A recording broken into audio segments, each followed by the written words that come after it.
प्यारे बच्चों, good evening. आज हम लोग पढ़ेंगे हमारा पर्यावरण के बारे में। तो इसमें हम लोग आज कम से कम देखेंगे 20 ऑब्जेक्टिव क्वेश्चन। तो आइए हम लोग देखते हैं। पहला ऑब्जेक्टिव क्वेश्चन, जीव मंडल की उपयुक्त परिभाषा है। ऑप्शन ए कहता है पृथ्वी और उसका वातावरण जिसमें जीवधारी रहते हैं। ऑप्शन बी कहता है पृथ्वी पर रहने वाले सभी जीवधारी। ऑप्शन सी कहता है पृथ्वी पर पाए जाने वाले सभी पौधे। ऑप्शन डी कहता है पृथ्वी पर रहने वाले सभी प्राणी। तो यहाँ पर बता दें ऑप्शन ए सही होगा। पहले पृथ्वी और उसके वातावरण में पाए जाने वाले सभी जीवधारी, मतलब वायुमंडल, पृथ्वी और वायुमंडल में जो भी जीवधारी पाए जाते हैं वो जैव मंडल के अंतर्गत आते हैं। तो इसका मतलब समझे, पृथ्वी पर पृथ्वी से 8 किलोमीटर ऊपर तक जो भी जीव पाए जाएंगे वो होंगे। अब क्वेश्चन नंबर 2 है, पारितंत्र में शैवाल होते हैं उत्पादक, उपभोक्ता, अपघटक, उपरोक्त में से कोई नहीं। तो यहाँ पर भी बता दें प्यारे, पारितंत्र में शैवाल जो होते हैं उत्पादक होते हैं। ऑप्शन ए सही होगा। आइए हम देखते हैं क्वेश्चन नंबर 3। किसी भी खाद्य श्रृंखला में हरा पौधा प्रथम कड़ी होता है क्योंकि ये सभी क्षेत्रों में पाए जाते हैं। यह मृदा में दृढ़ता से लगे होते हैं। केवल हरे हरे पौधों भोजन बना पाते हैं।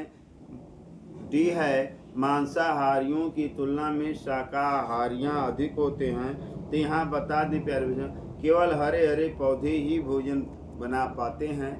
तो इसका ऑप्शन सी सही होगा। अगला क्वेश्चन है, खाद्य श्रृंखला के प्रत्येक पोषण स्तर से भोजन ग्रहण करने वाले जंतु हैं सर्वाहारी। बी में कह रहा है शाकाहारी, सी में कह रहा है मांसाहारी, डी में कह रहा है उत्पादक। तो यहाँ बता दें प्यारे बच्चों कि खाद्य श्रृंखला में प्रत्येक पोषण स्तर में भोजन ग्रहण करने वाला जो जंतु होता है वह सर्वाहारी होता है। अगला क्वेश्चन है, पारिस्थितिकी तंत्र के 2 घटक होते हैं, पौधे और प्राणी, जैविक और अजैविक, खरपतवार और वन, प्राणी और वायुमंडल। तो बता दें प्यारे बच्चों कि पारिस्थितिक तंत्र में 2 घटक जैविक और अजैविक होते हैं। ऑप्शन बी सही होगा। आइए हम देखते हैं नेक्स्ट क्वेश्चन के बारे में।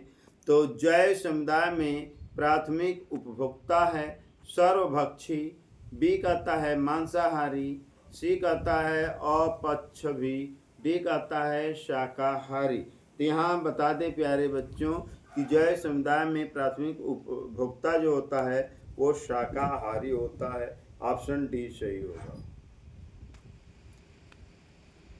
यदि पृथ्वी से सभी हरे पौधे विलुप्त हो जाए तो सभी प्राणियों की मृत्यु हो जाएगी, केवल शाकाहारियों की मृत्यु होगी, केवल मांसाहारियों की मृत्यु होगी, कोई भी प्राणी प्रभावित नहीं होगा। तो यहाँ पर ये बता दें कि सभी प्राणियों की मृत्यु हो जाएगी। क्या होगा? सभी प्राणियों की मृत्यु हो जाएगी, अर्थात सभी प्राणी भी विलुप्त हो जाएंगे। आइए हम देखते हैं नेक्स्ट क्वेश्चन। एक विशिष्ट क्षेत्र में पाए जाने वाले समष्टि को मिलाकर क्या कहते हैं? ए कह रहा है समष्टि, बी कह रहा है समुदाय, सी कह रहा है जीवोम, डी कह रहा है जीवमंडल। तो यहाँ पर बता दें प्यारे बच्चों कि एक विशिष्ट क्षेत्र में पाई जाने वाली समष्टियों को मिलाकर क्या कहते हैं? उसे समष्टि कहते हैं। ऑप्शन ए सही होगा। आइए हम देखते हैं नेक्स्ट क्वेश्चन। वातावरण और जीवधारियों के पारंपरिक संबंधों से क्या बनता है? ऑप्शन ए कह रहा है समुदाय बनता है, ऑप्शन बी कह रहा है पारिस्थितिकी तंत्र बनता है, ऑप्शन सी कह रहा है जीवोम बनता है, ऑप्शन डी कह रहा है खाद्य श्रृंखला बनता है। तो यहाँ बता दें प्यारे बच्चों कि क्या बनता है? पारिस्थितिक तंत्र बनता है। ऑप्शन बी सही होगा। क्या बनता है? पारिस्थितिकी तंत्र बनता है। आइए हम देखते हैं जीवमंडल में निम्नलिखित में से किसका समावेश किया जाता है? पहला ऑप्शन ए जलमंडल, ऑप्शन बी है स्थल मंडल, ऑप्शन सी है वायुमंडल, ऑप्शन डी है उपरोक्त सभी का। तो इसमें होगा उपरोक्त सभी का, अर्थात जलमंडल, स्थल मंडल, वायुमंडल तीनों जैव मंडल के अंतर्गत आते हैं। आइए देखते हैं 11वां क्वेश्चन। निम्नलिखित में से उत्पादक है शेर, जीवाणु, घास, मछलियाँ। तो यहाँ पर प्यारे बच्चों घास जो है उत्पादक के रूप में है, ऑप्शन सी सही होगा। आइए हम देखते हैं अगला क्वेश्चन।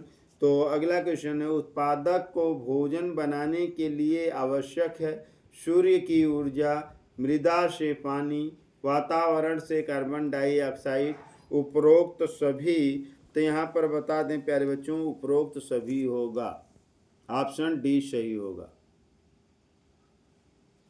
अगला क्वेश्चन है मृदा में उपस्थित कार्बनिक पदार्थ के अकार्बनिक पदार्थ में रूपांतरण को क्या कहते हैं।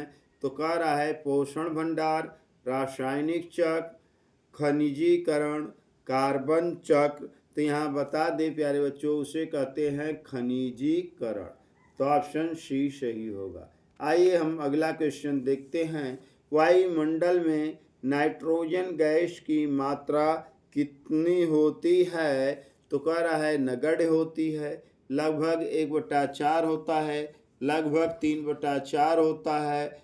डी कहता है समय अनुसार बदलता रहता है। यहाँ बता दें प्यारे बच्चों ऑप्शन सी सही होता है, लगभग 3/4 होता है, मतलब 75% के अप्रॉक्सीमेट होता है। आइए देखते हैं हम अगला क्वेश्चन के बारे में। तो किसी वन में बाघों की संख्या कम हो जाए तो हिरण की संख्या बढ़ जाएगी, घट जाएगी। उपरोक्त दोनों संभव हैं, दोनों में कोई अंतर नहीं है। तो जैसे ही बाघों की संख्या कम हो जाएगी तो हिरण की संख्या ऑटोमेटिक क्या होगी प्यारे बच्चों, बढ़ जाएगी, क्योंकि शिकार कम होंगे तो हिरण की संख्या में वृद्धि हो जाएगी। आइए हम अगला क्वेश्चन देखते हैं। ऑक्सीजन किन स्रोतों से प्राप्त होती है।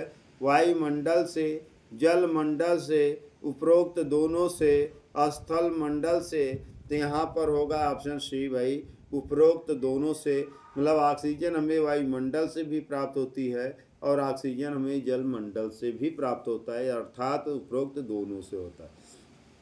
क्वेश्चन नंबर 18 है खाद्य श्रृंखला में प्रथम है। तो शाकाहारी जंतु, पौधे, कीटभक्षी पौधे। डी कहता है बी और सी दोनों। तो यहाँ बता दें प्यारे बच्चों कि इसमें पौधे होता है, खाद्य श्रृंखला में प्रथम जो होता है वो पौधा माना जाता है। आइए देखते हैं नेक्स्ट क्वेश्चन। तो अगला क्वेश्चन है हरे पौधे होते हैं मृतजीवी, स्वपोषी, परपोषी, इतरपोषी।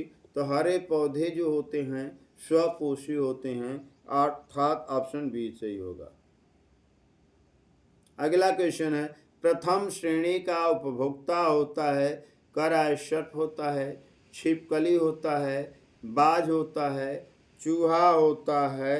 तो यहाँ बता दें प्यारे बच्चों कि यहाँ ऑप्शन डी सही होगा। प्रथम श्रेणी का उपभोक्ता चूहा होता है, क्योंकि यह शाकाहारी होता है, यह सीधे दाने और फल फूलों को खाता है। आइए हम देखते हैं। आज के लिए इतना ही प्यारे बच्चों। तो यह वीडियो आपको कैसा लगा इसको कमेंट के माध्यम से अवश्य लिखें। जय हिंद, जय भारत।